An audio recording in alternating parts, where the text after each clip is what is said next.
नमस्कार, गुलिस्तान न्यूज देख रहे हैं आप। मैं हूं आपके साथ हर्ष भारद्वाज। इस वक्त के बुलेटिन में आपका बहुत बहुत स्वागत है। खासकर जिक्र उत्तराखंड और अनेक राज्यों का करेंगे, लेकिन सबसे पहले एक नजर सुर्खियों पर। देवभूमि में कोरोना की रफ्तार में आई कमी। 24 घंटे में 11 नए संक्रमित मरीज मिले। एक भी मरीज की मौत नहीं हुई। 16 मरीज ठीक होकर घर गए। सक्रिय मामलों की संख्या 156 तक पहुंची।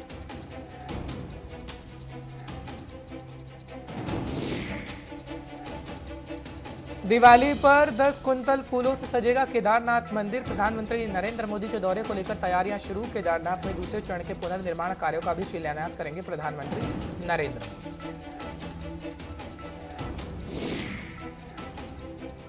और उत्तराखंड के सीएम ने उत्तराखंड वासियों को दी नई सौगात। सड़कों के निर्माण के लिए सीएम ने 1,62,00,000 की वित्तीय स्वीकृति दी। पिथौरागढ़ में पेयजल योजना फेज 2 के लिए 22,28,00,000 रुपए भी दिए गए।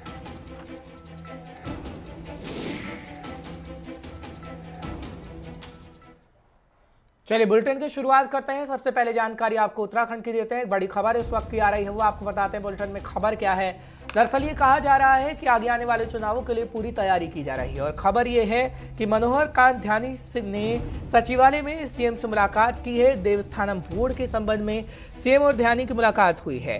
मनोहर कांत ध्यानी ने अंतरिम रिपोर्ट मुख्यमंत्री को सौंप दी है। उच्च स्तरीय समिति ने यह अंतरिम रिपोर्ट तैयार की है क्योंकि देवस्थानम बोर्ड का मुद्दा लगातार कहीं ना कहीं पेचीदा बनता जा रहा था और उसमें ये कहा जा रहा था कि कोई हल निकल पाएगा या नहीं, क्योंकि जब हमने देखा कि मुख्यमंत्री के चेहरे में बदलाव किया गया। इससे पहले जब तीरथ सिंह रावत थे तब भी देवस्थानम बोर्ड का मुद्दा सामने आ रहा था, लेकिन उस वक्त इस मुद्दे को सुलझाया नहीं जा सका। लेकिन अब पुष्कर सिंह धामी की सरकार है, यानी सीएम पुष्कर सिंह धामी है, तो ये कहा जा रहा है कि देवस्थानम बोर्ड का मुद्दा सुलझ पाएगा। फिलहाल अंतरिम रिपोर्ट सौंप दी गई है और इस तस्वीर को आप देखिएगा क्योंकि मनोहर कांत ध्यानी ने सचिवालय में सीएम से मुलाकात कर ली है। बड़ी खबर, बड़ी जानकारी आपको इस वक्त की दे रहे हैं ताकि उच्च स्तरीय समिति ने जो अंतरिम रिपोर्ट तैयार की है उसको सौंप दिया गया है। अब आगे आने वाले समय में देखने वाली बात होगी कि क्या वाकई इस मुद्दे का हल निकल पाएगा या नहीं। फिलहाल आपको जानकारी दे रहे हैं कि मुलाकातों का दौर इस वक्त चल रहा है ताकि हर एक मुद्दे को सुलझाया जा सके और इसी कड़ी में जो देवस्थानम बोर्ड का मुद्दा चल रहा था उसको लेकर भी ये कहा जा रहा है कि अंतरिम रिपोर्ट को सौंप दिया गया है मुख्यमंत्री को। फिलहाल आपको ताज़ा जानकारी, बड़ी खबर देने की कोशिश कर रहे हैं। उच्च स्तरीय समिति ने अंतरिम रिपोर्ट को तैयार कर दिया है जिसको सौंप दिया गया है सीएम पुष्कर सिंह धामी को।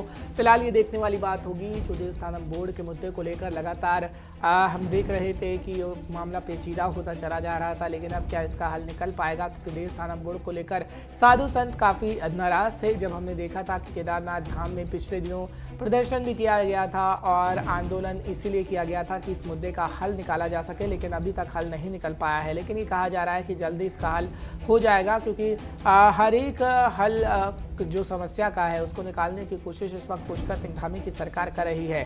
और खास तौर पर हम आपको जानकारी दे रहे हैं कि मनोहर कांत ध्यानी ने अंतरिम रिपोर्ट मुख्यमंत्री को सौंप दी है, तो अब ये पूरी उम्मीद की जा रही है कि देवस्थानम बोर्ड के संबंध में सीएम और ध्यानी की जब मुलाकात हुई है, सीएम और ध्यानी मुलाकात कर चुके हैं। जिस तरीके से मनोहर कांत ध्यानी की हम तस्वीर आपको दिखा रहे हैं सीएम के साथ मुलाकात की, अभी कहा जा रहा है कि जल्दी समिति ने जब अपनी रिपोर्ट सौंप दी है तो इस मसले का हल भी निकल जाएगा। फिलहाल आपको जानकारी इस वक्त की बड़ी देने की कोशिश कर रहे हैं कि खबर क्या है। धनराज गर्ग इस वक्त हमारे साथ जुड़ चुके हैं, हमारे संवाददाता तमाम जानकारी आप तक पहुंचाने की कोशिश करेंगे। धनराज, देवस्थानम बोर्ड का मुद्दा कहीं ना कहीं पेचीदा होता चला जा रहा था क्योंकि त्रिवेंद्र सिंह रावत पहले थे, फिर तीरथ सिंह रावत आए, अब पुष्कर सिंह धामी। क्या वाकई जब अंतरिम रिपोर्ट को सौंप दिया गया है तो कोई हल निकल पाएगा, खासतौर पर ऐसे में जब 2022 के अंदर चुनाव होने हैं? जी हर्ष, बिल्कुल जिस तरीके से आपने देखा कि देवस्थानम बोर्ड का मुद्दा कहीं ना कहीं एक बड़ा मुद्दा बनकर उत्तराखंड में रह गया है और तमाम जो तीर्थ पुरोहित हैं वो लगातार देवस्थानम बोर्ड के खिलाफ विरोध प्रदर्शन करते हुए नजर आए और तमाम धरने प्रदर्शन उन्होंने किए हैं। लेकिन उसके बाद जिस तरीके से एक समिति बनाई गई थी उस समिति की रिपोर्ट आज मनोहर कांत ध्यानी ने मुख्यमंत्री, देखने वाली बात होगी क्या उसका हल कोई निकल पाता है या नहीं निकल पाता है। क्योंकि हर्ष, आपको ये भी बता दें कि 2022 का चुनाव नजदीक है, ऐसे में कहीं ना कहीं तीर्थ नाराज रहते हैं तो बीजेपी को बड़ा ही नुकसान उठाना पड़ सकता है। लेकिन उससे पहले बीजेपी को कुछ ना कुछ हल इसका जरूर निकालना होगा। आज अंतिम रिपोर्ट मुख्यमंत्री पुष्कर सिंह धामी के पास पहुंची है। अब देखने वाली बात होगी कि कब तक इसका हल निकल पाता है, लेकिन ये तय है कि 2022 के चुनाव से पहले इसका हल जरूर निकाला जाएगा। ठीक है धनराज, बहुत बहुत शुक्रिया तमाम जानकारी पहुंचाने के लिए, दर्शकों को अपडेट रखने के लिए। फिलहाल एक और बड़ी जानकारी आपको देते हैं, क्योंकि ये कहा जा रहा है कि सीएम की तरफ से कई सौगातें दी जा रही हैं पुष्कर सिंह धामी की तरफ से। तो सीएम धामी ने उत्तराखंड वासियों को एक और सौगात दे दी है। सड़कों के निर्माण के लिए 1,62,00,000 की वित्तीय स्वीकृति दे दी गई है। पिथौरागढ़ में पेयजल योजना फेज 2 के लिए 22,28,00,000 रुपए दिए गए हैं। सीएम धामी ने कई परियोजनाओं की स्वीकृति दी है। इस वक्त की ताजा जानकारी, बड़ी खबर आपको पहुंचाने की कोशिश कर रहे हैं, क्योंकि इस वक्त योजनाओं का लाभ देने की बातें सीएम पुष्कर सिंह धामी कर रहे हैं और आगे आने वाले समय में सीधे सीधे जनता को फायदा होगा, ये बातें भी कही जा रही हैं। फिलहाल आपको जानकारी दे रहे हैं कि किस तरीके से उत्तराखंड वासियों को सौगात देने का सिलसिला जारी है और उत्तराखंड के सीएम लगातार बैठक कर रहे हैं और परियोजनाओं का लाभ देने की बातें कह रहे हैं। हालांकि अगर बात करें तो सड़कों का जिक्र करें या फिर पीने के पानी का जिक्र करें तो आम जनता तक पीने का पानी हर घर पहुंच सकेगा और हर दरवाजे पर सड़क होगी पक्की, ये भी उत्तराखंड के सीएम कह चुके हैं। और हम आपको जानकारी भी दे रहे हैं कि किस तरीके से सड़कों के निर्माण के लिए 1,62,00,000 की वित्तीय स्वीकृति दे दी गई है। साथ ही साथ अगर पेयजल योजना का जिक्र करें तो खाली पिथौरागढ़ के लिए पेयजल योजना फेज 2 के लिए 22,38,00,000 रुपए दे दिए गए हैं। धीरेन्द्र प्रताप सिंह इस वक्त हमारे साथ जुड़ रहे हैं, ब्यूरो चीफ उत्तराखंड है। तमाम जानकारी आप तक पहुंचाने की पूरी कोशिश करेंगे। धीरेन्द्र, बहुत बहुत शुक्रिया इस वक्त के बुलेटिन में हमारे साथ जुड़ने के लिए। धीरेन्द्र, क्या जानकारी है, क्योंकि इस वक्त सौगातें कई दी जा रही हैं, क्योंकि 2022 से पहले हम देख रहे हैं कि पूरी जद्दोजहद बीजेपी कर रही है ताकि जनता को समझाया जा सके कि हाँ, बीजेपी आपके लिए विकास कर रही है और आगे आने वाले समय में भी ऐसा करेगी, क्योंकि चाहे वो पीने के पानी को लेकर हो, सड़कों को लेकर हो या फिर अन्य योजना हो, जनता को देने का काम किया जा रहा है। बिल्कुल हर्ष, देखिए निश्चित रूप से जो चुनाव 2022 में होने वाले हैं उसकी जो गर्माहट है वो महसूस की जा रही है। चाहे सरकार हो या विपक्ष हो, दोनों राजनीतिक दलों में बीजेपी और कांग्रेस और इवन थर्ड अंपायर के तौर पे जो इस राज्य में तीसरे खिलाड़ी के तौर पे आम आदमी पार्टी है, उसमें भी ये गर्माहट देखी जा रही है। आप लगातार देख रहे होंगे आम आदमी पार्टी के जो मुख्यमंत्री पद के उम्मीदवार हैं, रिटायर्ड कर्नल अजय कोठियाल हो या हरीश रावत और गणेश गोदियाल कांग्रेस से, और बीजेपी के मुख्यमंत्री समेत उनके प्रदेश अध्यक्ष समेत तमाम उनके राष्ट्रीय नेता लगातार दौरे पे दौरा कर रहे हैं। और मुख्यमंत्री स्वयं अब तक लगभग पूरे प्रदेश के सभी 13 जिलों का दौरा कर चुके हैं, उसमें स्वयं जा चुके हैं और तमाम बड़ी परियोजनाओं को उन्होंने वहां पे घोषणा कर रखी है और उसके साथ साथ उसका जियो भी करा रहे हैं। उसी क्रम में ये भी है, अभी भी जो इन्होंने धनराशि अवमुक्त की है विभिन्न विकास कार्यों के लिए, उसी क्रम में कहा जा सकता है और सरकार द्वारा ये दावा किया जा रहा है कि यह रूटीन का मुख्यमंत्री का कार्य है। लेकिन आपकी बात बिल्कुल सही है कि जिस तरह से बहुत जल्दी बहुत तेजी से इस तरह की घोषणाएं भी की जा रही है और उनके लिए धनराशि भी अवमुक्त की जा रही है, तो निश्चित रूप से इसमें कहीं न कहीं चुनावी एक लाभ लेने का उद्देश्य भी छिपा हुआ होता है। लेकिन इसमें कोई बुराई नहीं है, राजनीतिक दलों को राजनीति करनी होती है, उनका फुल टाइम जॉब है और उसी के माध्यम से सत्ता में आते हैं और जनता की सेवा करते हैं।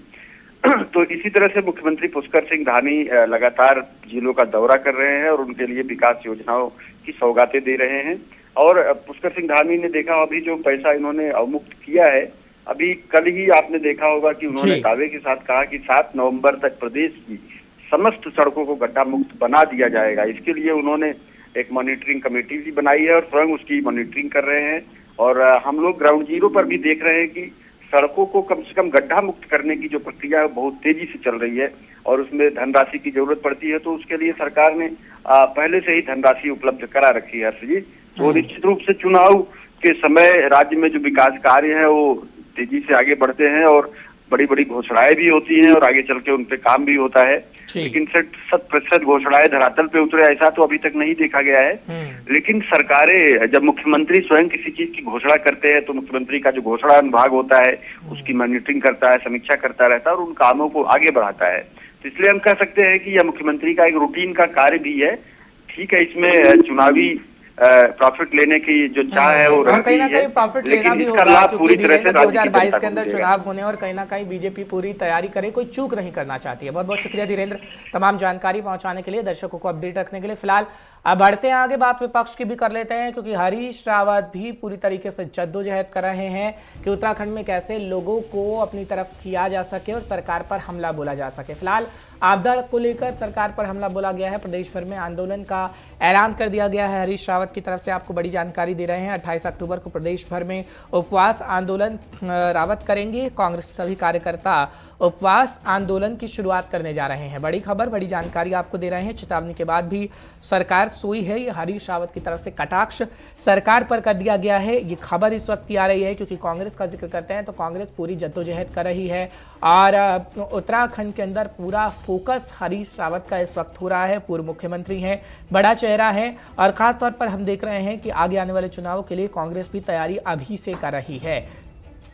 संचित शर्मा इस वक्त हमारे साथ जुड़ रहे हैं, हमारे संवाददाता, तमाम जानकारी आप तक पहुंचाने की कोशिश करेंगे। संचित, बहुत बहुत शुक्रिया हमारे साथ जुड़ने के लिए। संचित, क्या जानकारी आपके पास भी है, क्योंकि खासतौर पर हरीश रावत हमला बोल रहे हैं और जिस तरीके से पंजाब की जिम्मेदारी उन्हें मिली थी, अब वहां से छुट्टी हो गई है तो उत्तराखंड पे पूरा फोकस हरीश रावत का।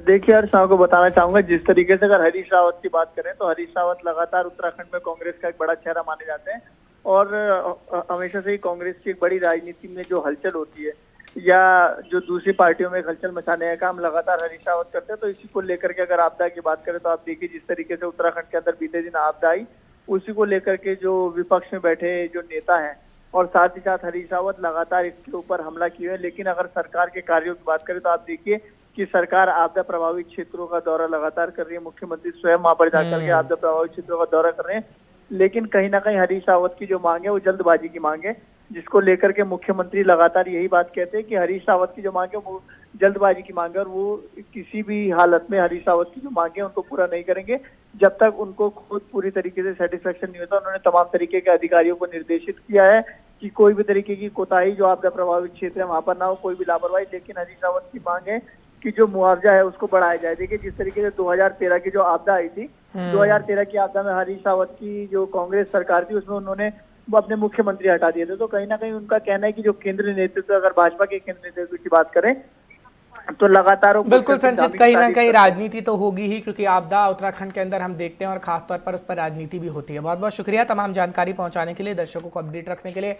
फिलहाल बढ़ते हैं आगे, एक बड़ी जानकारी इस वक्त मिल रही है उत्तराखंड से, वो आपको फटाफट से दे देते हैं, क्योंकि खासतौर पर हम देख रहे हैं कि चारों धामों में यात्रा शुरू हो चुकी है और मौसम इस वक्त सर्द बना हुआ है। केदारनाथ धाम में मुख्य मार्गों सहित हेलीपैड से बर्फ हटा ली गई है, ये जानकारी इस वक्त मिल रही है। केदारनाथ में मौसम सामान्य और अनुकूल हो गया है, ये खबर भी आप तक पहुंचा रहे हैं। खासतौर पर हल्की धूप निकली हुई है, तीर्थयात्री मौसम से उत्साहित हैं, क्योंकि कहीं ना कहीं तीर्थयात्री परेशान थे इस आपदा से, लेकिन अब मौसम का मिजाज थोड़ा बदल रहा है।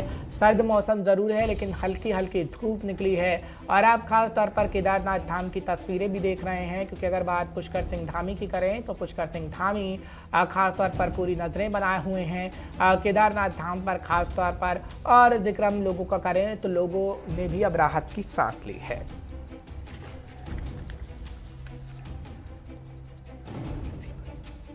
विशाखा चौधरी इस वक्त हमारे साथ जुड़ रही हैं, हमारे संवाददाता, तमाम जानकारी आप तक पहुंचाने की पूरी कोशिश करेंगे। विशाखा, बहुत बहुत शुक्रिया हमारे साथ जुड़ने के लिए। विशाखा, जानकारी इस वक्त हम दे रहे हैं कि मौसम के हालात धीरे धीरे सुधर रहे हैं और खास तौर पर हल्की धूप निकली है तो तीर्थयात्रियों को राहत कहीं ना कहीं मिली है। क्या मौसम विभाग कहता है कि आगे आने वाले समय में क्या राहत मिल सकती है? और जी बिल्कुल हर्ष, देखिए 2 दिन से जो उत्तराखंड का मौसम है वो जाहिर तौर पर बदला है और कई स्थितियां जो फिलहाल खराब चलने की जो खबरें हैं वो पहाड़ी जिलों से तमाम आ रही थी, लेकिन अभी आज सुबह से लगभग जो मौसम है वो साफ है। मैदानी जिलों में आज धूप जो है वो पूरी तरह से खिली हुई है और पहाड़ी जिलों की बात करें तो पहाड़ी जिलों में भी जो बारिश लगातार हो रही थी उसमें कमी दर्ज की गई है। इसी के साथ जो हिमालयी उच्च क्षेत्र जहाँ पर बर्फबारी लगातार जारी थी और बर्फबारी होने से कहीं ना कहीं जो चारधाम यात्रा थी उसमें जो तीर्थयात्री वहां पर गए हुए थे उनको भी वो फंसे, एक तरीके से फंसने होने की जो उनकी स्थिति है वो बनी हुई थी। लेकिन बर्फबारी में भी कमी आई है और आज धूप। चलिए विशाखा, आप बहुत अच्छी खबर बता रही हैं और आपदा जिस तरीके से आई थी, लोग परेशान से अब राहत कहीं ना कहीं मिली है। बहुत बहुत शुक्रिया विशाखा तमाम जानकारी पहुंचाने के। फिलहाल एक बड़ी खबर, दीपावली पर 10 कुंतल फूलों से सजेगा केदारनाथ मंदिर, ये जानकारी इस वक्त की प्रधानमंत्री नरेंद्र मोदी के दौरे की तैयारियां भी शुरू हो गई हैं। बड़ी खबर आपको इस वक्त ही बता रहे हैं। केदारनाथ के दौरान दूसरे चरण के पुनर्निर्माण कार्यों का शिलान्यास करेंगे प्रधानमंत्री नरेंद्र मोदी। आदि गुरु शंकराचार्य के समाधि स्थल का लोकार्पण भी प्रधानमंत्री नरेंद्र मोदी की तरफ से किया जाएगा। बड़ी खबर, बड़ी जानकारी आपको इस वक्त दे रहे हैं कि आखिर खबर क्या है। प्रधानमंत्री नरेंद्र मोदी के दौरे को लेकर तैयारियां बड़ी तेज हो चली हैं। खासतौर पर केदारनाथ के दौरान दूसरे चरण के पुनर्निर्माण कार्यों का शिलान्यास प्रधानमंत्री नरेंद्र मोदी करेंगे। साथ ही साथ वो नज़ारा देखने वाला होगा, क्योंकि केदारनाथ का हम जिक्र करते हैं तो अभी 4 धाम की यात्रा शुरू है और प्रधानमंत्री नरेंद्र मोदी को अक्सर हम देखते हैं कि केदारनाथ पहुंचते हैं और ये भी कहा जा रहा है कि अब कुछ दिनों बाद प्रधानमंत्री नरेंद्र मोदी भी पहुंचेंगे केदारनाथ के धाम। लेकिन तैयारियां अभी से शुरू कर दी गई हैं और सीएम खुद उसकी निगरानी रख रहे हैं। फिलहाल जानकारी आपको दे रहे हैं कि इस वक्त तो उत्तराखंड में किस तरीके की स्थिति बनी हुई है। फिलहाल ये है कि प्रधानमंत्री नरेंद्र मोदी के दौरे को लेकर तैयारियां तेज हो गई हैं।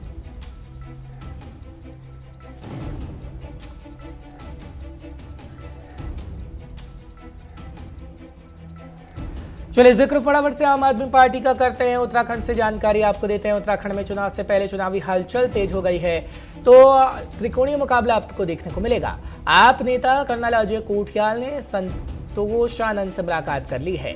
मुलाकात कर उनका आशीर्वाद दिया है। कई मुद्दों पर चर्चा हुई है। खबर इस वक्त की बड़ी आ रही है, वो आपको बताने की कोशिश कर रहे हैं। विधानसभा चुनाव में 20 वर्षों के शोषण का अंत करेगी जनता, ये कोठियाल की तरफ से कहा गया है, जो कि सीएम का चेहरा है। बड़ी खबर, बड़ी जानकारी इस वक्त की आपको दे रहे हैं, क्योंकि आम आदमी पार्टी दावा कर रही है कि उत्तराखंड के अंदर वो सरकार बनाने जा रही है और कर्नल कोठियाल की तरफ से भी हम खास तौर पर देख रहे हैं कि कई बातें कही जा रही है। धनराज एक बार फिर हमारे साथ जुड़ रहे हैं। धनराज, बहुत बहुत शुक्रिया हमारे साथ जुड़ने के लिए। कर्नल कोठियाल कई दावे कर रहे हैं, क्योंकि सीएम का चेहरा है आम आदमी पार्टी के। क्या ये चेहरा कमाल कर पाएगा क्या, क्योंकि त्रिकोणीय मुकाबला देखने को मिलेगा और आम आदमी पार्टी इस वक्त जमीनी हालात पर कितनी मजबूत है? धनराज, बिल्कुल, जिस तरीके से उत्तराखंड में 2022 का चुनाव नजदीक है, तो कहीं ना कहीं सभी पार्टियां अब चुनावी मैदान में उतर चुकी हैं और साफ तौर पर देखने में आता है जो उत्तराखंड का इतिहास रहा है कि एक बार बीजेपी की सरकार आती है तो एक बार कांग्रेस की सरकार आती है, लेकिन इस बार कहीं ना कहीं त्रिकोणीय चुनाव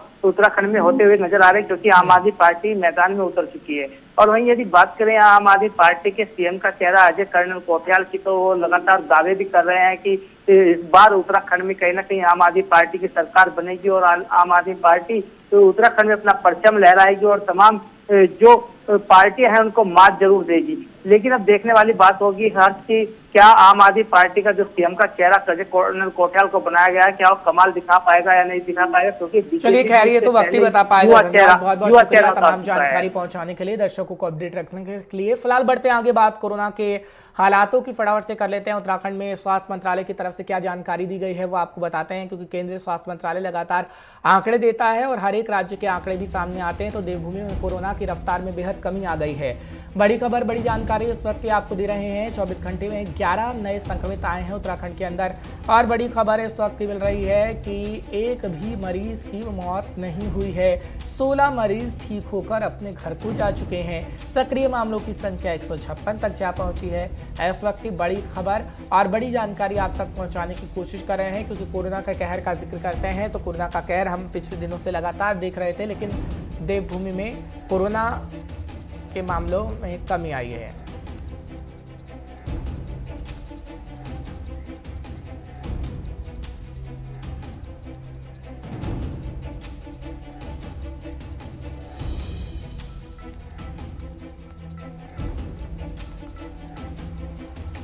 चलिए फटाफट से आपको पंजाब लिए चलते हैं, क्योंकि नए चेयरमैन के ताजपोशी की तस्वीरें कुछ आ रही हैं पंजाब से, वो आपको बताते हैं। प्रेस कॉन्फ्रेंस की जा रही है। मेरी कैप्टन साहब ਦੇ ਨਾਲ ਲੜਾਈ ਇਸੇ ਗੱਲ ਦੀ ਹੁੰਦੀ ਸੀ ਕਿ ਆਪਾਂ ਇਹ ਪੰਜਾਬ ਦੇ ਜਿਹੜੇ ਲੋਕ ਨੇ, ਪੰਜਾਬੀ ਜਿਹੜੇ ਨੇ, ਉਹ ਇਹ ਚੀਜ਼ਾਂ ਪਸੰਦ ਨਹੀਂ ਕਰਦੇ। ਤੇ ਵੈਸੇ ਵੀ ਸਾਡੀ ਗੁਰਬਾਣੀ ਦੇ ਵਿੱਚ ਗੁਰੂ ਸਾਹਿਬ ਨੇ ਵੀ ਪਰ ਔਰਤ ਦੇ ਨਾਲ ਜਿਹੜਾ ਸੰਗ ਉਹਨੂੰ ਬਹੁਤ ਮਾੜਾ ਕਿਹਾ। मैं अपने गुरु के कहने ते चलदा ते आ मेरे लागे बैठे ने किकी होने भी ते अमेरिका वाले भी बैठे ने, इन्हां नूं भी पता कि मेरी अमेरिका दे विच भी इसे लेडी तो लड़ाई हो गई सी ते और मेरे ते कैप्टन अमरिंदर सिंह दे बहुत डिफरेंसिस आ गए सी। बाद च इन्हां कोल पुछ लो, दोनों इन्हें जिहड़े अमेरिका दे विच फंक्शन कराउण वाले ने उस वेले मेरे बीबी अरूसा तो बहुत ज़्यादा डिफरेंसिस बाहर जाके भी आए सी कि आपां लोकां नूं की मैसेज दे के चले हैं। इस करके ये तो रूल आउट ही कर दो कि मेरी कभी भी उन्हां दे नाल इस चीज़ ते सहमति बनी होई। बीएसएफ ਨੂੰ ਲੈ ਕੇ ਕੱਲ ਆਲਫਾ ਦੀ ਮੀਟਿੰਗ ਵੀ ਹੋਈ ਹੈ ਜੀ, ਕੀ ਸਟੇਟਸ ਤੁਹਾਨੂੰ ਲੱਗਦਾ, ਤੁਸੀਂ ਗ੍ਰਹਿ ਮੰਤਰੀ ਹੋ ਪੰਜਾਬ ਦੇ, ਕੀ ਲੱਗਦਾ ਹੈ ਕਿ ਅੱਜ ਸਿਚੁਏਸ਼ਨ ਕੀ ਹੈ, ਕੀ ਇਸ ਫੈਸਲੇ ਨੂੰ ਵਾਪਸ ਕਰਾਇਆ ਜਾ ਸਕਦਾ ਜਾਂ ਫਿਰ ਹੁਣ ਪੰਜਾਬ ਕੀ ਸਥਿਤੀ ਹੈ? मैं एक चीज़ तुहानूं दसणी चाहुंदा कि BSF का काम है कि बॉर्डर सिक्योरिटी फोर्स ना ही उन्होंने इस करके दिता गया। जे तुसीं पुराना चला जाओ 62 दे विच उस वेले बॉर्डर की जिहड़ी सिक्योरिटी करदी सी पंजाब दी PAP करदी सी, जिहड़ी जलंधर साडी फोर्स आ वो करदी सी ते उसदे बाद उन्होंने कन्वर्ट करके ते PAP वापस भेज दी तो उत्थे BSF खड़ी कर दी। जे उस टाइम पंजाब पुलिस इहदी बॉर्डर की सिक्योरिटी कर सकती सी ते अज पंजाब पुलिस नूं की प्रॉब्लम है? उन्हां दा काम है सिर्फ जिहड़ा बॉर्डर के उपर जिहड़ी फेंसिंग लगी आ उत्थे कंडे दा तार लगी उतों तक फर्स्ट डिफेंस लाइन ते काम है आर्मी और BSF का। उसदे बाद इन्होंने बाद च बनाया सैकेंड डिफेंस लाइन बनाई, उहदे च BSF और जिहड़े पंजाब पुलिस आ इन्हां दा ज्वाइंट जिहड़ा नाका लगदा। थर्ड डिफेंस लाइन सारी अपनी पंजाब पुलिस दे, उहदे च बुलेट प्रूफ ट्रैक्टर ते होर सारियां चीज़ां असीं उत्थे खड़ियां कीतियां ने। मैं ये एक मिनट मैं ये एक चीज़ क्लीयर करनी चाहुंदा कि जिहड़े ड्रोन टिफन बम ये सारी क्रिएशन जे तुसीं अज कहंदे हो ते कैप्टन अमरिंदर सिंह होना दी सी। उन्हां दे टाइम च कदी तो उन्हें कहता ड्रोन आ गए, कदी आ गए टिफन बम आ गए, कदी कोई हेरोइन आ गई ते ये जिहड़े मॉड्यूल जिहड़े उन्होंने उन्हें कहते सी आप बर्स्ट कर दिता, इनू कर दिता ते ये जिहड़े बर्स्ट कीते ने इहदा मतलब किते ना किते कैप्टन साहब की ये चीज़ रही सी कि इत्थे BSF ਜਾਂ सेंट्रल फोर्सिस की जिहड़ी आ ਵੱਧ ਤੋਂ ਵੱਧ इन्वॉल्वमेंट करा। मैं बिल्कुल मैं ਉਹਦੇ ਤੁਹਾਡੇ मतलब तुम ਇਹਦੇ ਚ ਹੁਣ ਆਪੇ मतलब समझ लो ਕੀ ਸੀ ਇਹਦੇ ਚ ਤੁਸੀਂ ਬਾਅਦ ਚ ਕਰਦੇ ਰਹੋ ਕੈਪਟਨ ਸਾਹਿਬ ਨੂੰ ਪੁੱਛੋ ਕਿ ਤੁਹਾਡਾ ਮਤਲਬ ਕੀ ਸੀ। मैं ਅੱਜ ਵੀ कहना कि पंजाब की पुलिस अपनी सिक्योरिटी करनी आप जानती है। मैं तुसीं देखोगे कि फिरोजपुर डिस्ट्रिक्ट 100% लैंदा ਉਹਦੇ ਚ, गुरदासपुर डिस्ट्रिक्ट 80% है, बटाला 80% है, अमृतसर 100% है, अमृतसर का शहर भी है तो इस तरह फाजिलका 100% है, ये जिन्ने तरनताਰਨ 100% है, ईवन ਜਿਹੜਾ ਫਿਰੋਜ਼ਪੁਰ ਆ ਉਹ ਮੁਕਤਸਰ ਦੇ ਨਾਲ ਜਾ ਕੇ ਟੱਚ ਕਰ ਗਿਆ। ਇਹ ਜਿਹੜੀਆਂ ਚੀਜ਼ਾਂ ਨੇ ਇੱਕ ਕਿਸਮ ਦੀ ਉਹਨਾਂ ਨੇ ਸਿੱਧੀ ਆਪਣੀ ਗਵਰਨਮੈਂਟ ਆਫ ਇੰਡੀਆ ਨੇ ਇਨਵੋਲਵਮੈਂਟ ਕਰ ਦਿੱਤੀ ਹੈ, ਜੋ ਕਦੀ ਵੀ ਬਰਦਾਸ਼ਤ ਨਹੀਂ ਹੋਏਗੀ, ਕਦੀ ਵੀ ਇਸ ਚੀਜ਼ ਨੂੰ ਲਾਗੂ ਨਹੀਂ ਹੋਣ ਦਿੱਤਾ ਜਾਏਗਾ। ਠੀਕ ਹੈ, ਉਹ ਅੱਜ ਜੋ ਮਰਜ਼ੀ ਧੌਣ ਤੇ ਗੋਡਾ ਰੱਖ ਕੇ ਜਿਹੜੀ ਮਰਜ਼ੀ ਕਰਦੇ, ਪੰਜਾਬੀ ਕਦੀ ਕਿਸੇ ਦੀ ਤੌਂਸ ਨਹੀਂ ਮੰਨਦੇ। ਮੈਂ ਇੱਕ ਚੀਜ਼ ਗਵਰਨਮੈਂਟ ਆਫ ਇੰਡੀਆ ਨੂੰ ਤੁਹਾਡੇ ਰਾਹੀਂ ਦੱਸਣਾ ਚਾਹੁੰਦਾ ਕਿ ਪੰਜਾਬ ਦੇ ਵਿੱਚ ਜੇ ਸਭ ਤੋਂ ਵੱਧ ਕਿਸੇ ਨੇ ਟੈਰਰਿਜ਼ਮ ਦੇ ਵਿੱਚ ਕੰਟਰੋਲ ਕੀਤਾ ਤੇ ਪੰਜਾਬ ਪੁਲਿਸ ਨੇ ਕੀਤਾ, CRP ਤੇ BSF ਨੇ ਨਹੀਂ ਕੀਤਾ। ਜੇ ਇੰਨੀ ਹੈਗੇ ਨੇ ਤੇ ਫਿਰ JNK ਦੇ ਵਿੱਚ ਇਹਨਾਂ ਨੇ ਯੂਨੀਅਨ ਟੈਰੀਟਰੀ ਵੀ ਬਣਾਤੀ, ਸਟੇਟ ਵੀ ਤੋੜ ਦਿੱਤੀ, ਸਾਰੀ ਆਪਣੀ ਇਨਵੋਲਵਮੈਂਟ ਲੈਣ ਦੀ। ਉੱਥੇ ਆਰਮੀ BSF ਜਿਹੜੀਆਂ ਪੈਰਾਮਿਲਟਰੀ ਫੋਰਸਿਸ ਨੇ ਉੱਥੇ ਪਹਿਲੋਂ ਕਰਕੇ ਪੰਜਾਬ ਨੂੰ ਕੋਈ ਡਿਸਟਰਬਡ ਸਟੇਟ ਨਹੀਂ। ਇਸ ਵੇਲੇ ਸਭ ਤੋਂ ਪੀਸਫੁਲ ਜੇ ਕੋਈ ਸਟੇਟ ਪੰਜਾਬ ਆ ਤੇ ਇਹਦਾ ਮਾਹੌਲ ਖਰਾਬ ਨਾ ਕਰਨ।